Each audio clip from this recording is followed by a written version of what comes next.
Hey folks, Barefoot Grandpa and Roxy here. We're on Matilaha Creek in the Los Padres National Forest, and today we were talking about purifying wild water. And we've had a couple of good ones already. We talked about an electric water pump that works great, and the SteriPen, which uses batteries and ultraviolet. And here we're going to show you the tried and true still water. This is a hand pump. Weighs less than a pound. It's a great little backpacking tool.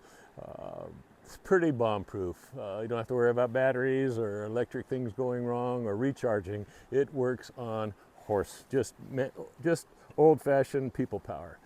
So we've got a tube that goes into the water. I'm going to drop it into a Nalgene here. It's just easy.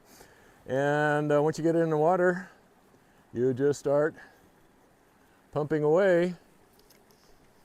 And pretty soon, yeah, there we go. You get nice, clean, tighten it up, drinkable water out of almost any water source. If the water's real muddy, you can let it settle in a bucket for a while and then pump it. And there's also another handy gizmo that helps you get rid of viruses, because sometimes the viruses are small enough that they'll actually go through the filter. So this thing works great. I've had it for years.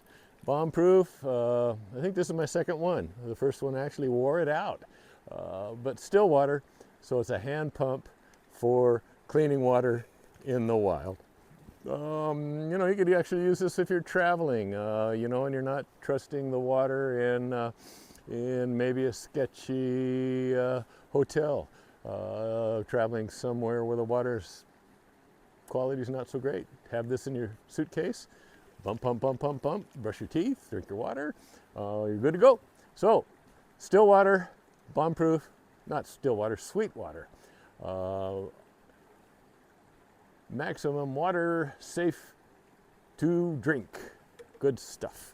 So that's Barefoot Grandpa dealing with water today. Roxy's having a blast. And so be good humans, take care of the wild, and enjoy this wonderful world of ours.